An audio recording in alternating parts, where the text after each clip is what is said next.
What's happening, folks? Back with another reaction, back with some more punk rock.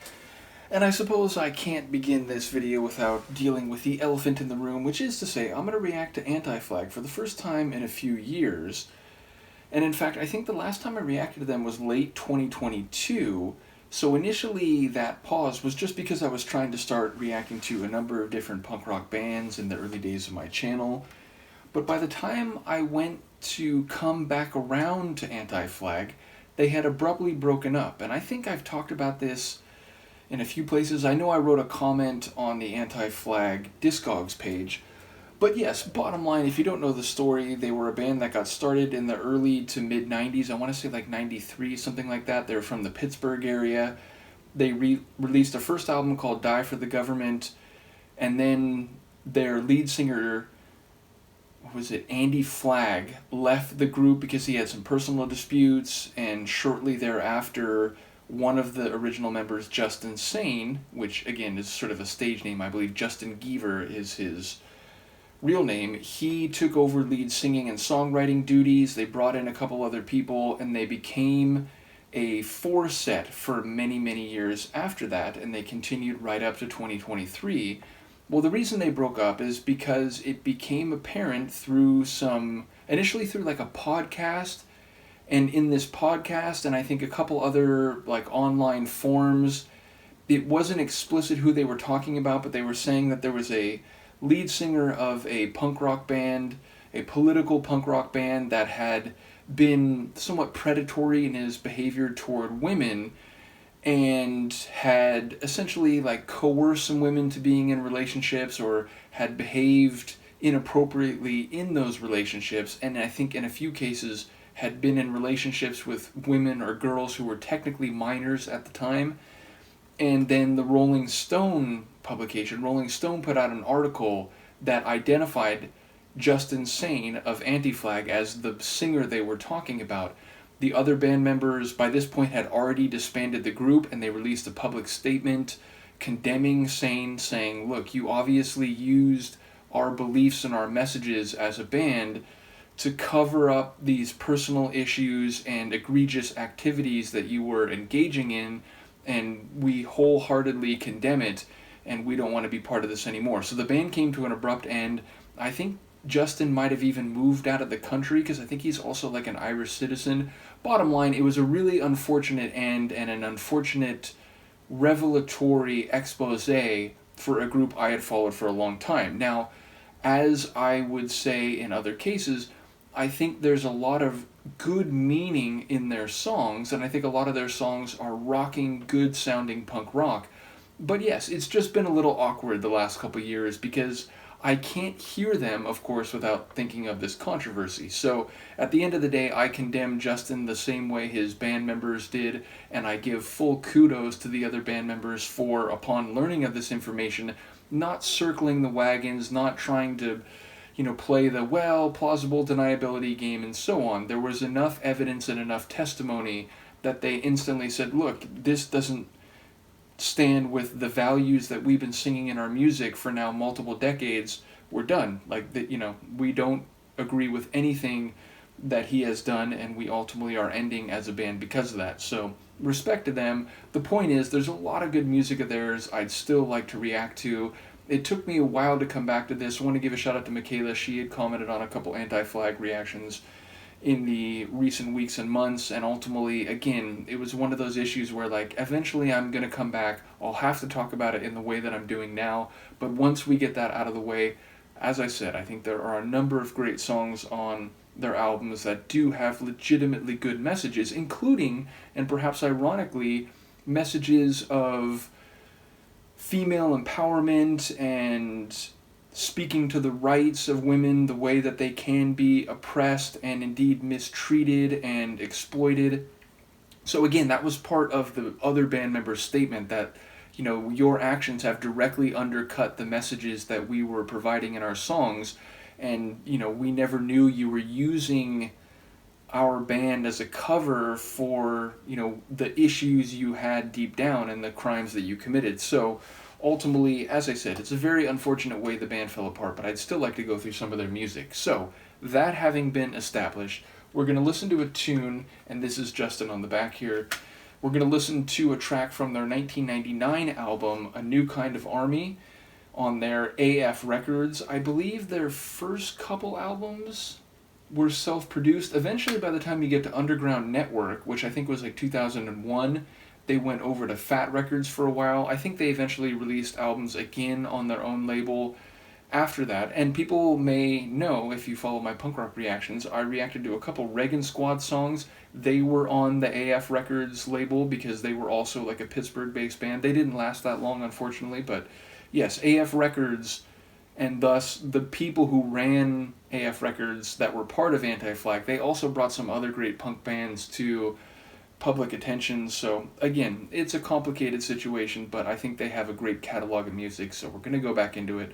We're going to listen to the opening tune on this album, Tearing Everyone Down, which is interesting because it speaks to young punk ethos-minded kids who don't like the systems of oppression and destruction and warfare that earlier generations have made the model of our world, or that they have allowed to become the standard for the world and the status quo.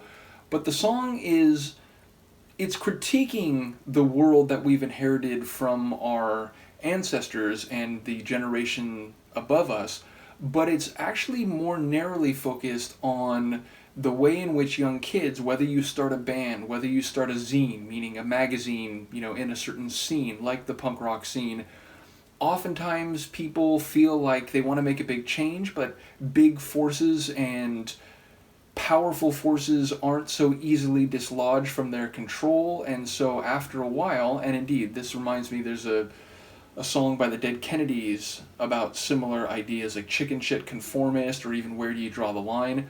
But this song speaks to the way, after a while, and maybe not making the impact they would hoped, or not revolutionizing the entire world overnight, they tend to start attacking other people in the scene, whether it's because they're purist and they think, oh, well, you aren't exactly as I see a rebellious movement individual to be, or they lose interest and they get bored and they start embracing the very things they were once criticizing, and so the scene sort of tears itself down from the inside because people begin to backstab and to gossip, or just frankly be petty and catty toward other people who also are young and trying to make a change. So it's a song that, again, it's in the context of larger oppressive governments and corporations and so on, but it's actually most directly critical of people who lose their way and ultimately, again, pick fights among other people who are trying to make a change or trying to do things differently than the previous generation. So I think it's a well-written song. I think it's layered. There is a verse in there in particular where he basically says, look, I'm not perfect either. I'm trying to change, which maybe that verse hits a bit differently in light of the recent controversy. So again, it's a weird thing when you find out that an artist that you've been fond of for a long time isn't the greatest person or people behind the scene. Again, in this case, I think it's more singular. I do think the rest of the band can hold their heads up admirably for providing a great catalog of songs and music performance and an ethical sense of what the right thing was to do given the sudden revelations about their bandmate. But yes, it's just a verse that I think hits differently now. In any case, I'll stop talking. Captain Elaborate is always back when it's punk rock time. But here we go. This is Anti-Flag, Tearing Everyone Down, the first tune on their 1999 album, A New Kind of Army.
Yeah, it's a classic. I do think it's a great example of the way that this band has a bit of a sing-along punk style. Some people have referred to them as a more modern oi style punk. Now, oi is it's a complicated subgenre of punk that features bands, if you go back to the 80s, that were both very left-wing, like Anti-Flag, but also some right-wing bands that were playing oi punk with, let's say, less savory messages.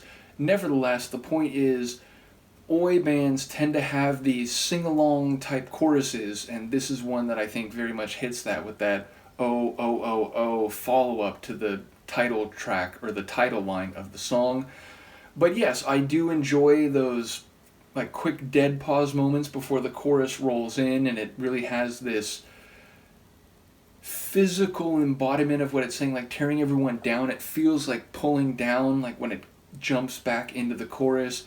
I do enjoy, again, the idea of the targeted nature of the lyrics, where it's saying, like, look, on some level, you know, if we're a counterculture, if we embody a punk ethos, if we're against systems of power and oppression, then maybe we shouldn't be stabbing each other in the back and attacking people in our own scene because we get bored or because someone's not as perfectly pure as you are. And there's that line that I did catch on this listen, which is, you know, you may not like everything that we do, and it speaks to the way that, again, like with Where Do You Draw the Line by the Dead Kennedys, some people, when they get a sense of what's ethical and what's right and being part of a resistance to a largely brutal or cruel national culture, can suddenly adopt this all or nothing attitude. They get very absolutist, that if you don't agree, like, you could agree on issues A through X, but if you have a different opinion on Y and Z, nope, you're just part of the problem. You're just like everybody else. And it's like, hold on, you agree on, 24 out of 26 issues, but you're going to totally write them off and condemn them and consider them the enemy because you have slightly different opinions about one or two issues. It feels naive or unnecessarily cynical or counterproductive to take that sort of attitude. So I think there is that kind of message built into the song. And once again, I think there's one or two lines in there that you can now read in a way that, maybe it's ironic, or maybe there was a slight unwitting admission that maybe there were things in Justin's life that were not in line with what the band and the scene at large was advocating or was discussing or arguing in their songs. So again, it's time is a funny thing, and of course no human is perfect, but of course some humans are more egregious in their behavior than others. So as I said, I think it's admirable that the rest of the band said, look, this is just something we can't continue doing. Like, one of our bandmates has behaved in a way that is not emblematic of our values. So yeah, as I said, it took me a long time to come back to Anti-Flag, but I do think now, especially speaking about it and processing it, it's one of those things where we're not going to get any more new Anti-Flag material, and some of the songs, as I said, may hit a bit different now, but they did have a lot of good ideas. They do have a rocking sound. They have a lot of fun tunes where, again, you're just inclined to skank a little bit and sing along. So yeah, we'll still go through some of them. Do let me know what you think. And Luca, at this point, I am going to have to get up, so you will have to vacate the premises, or she's considering what she's going to do. Why don't you take the seat? She is going to take the seat. So yes, let me know what you think. I'll see you next time. Peace.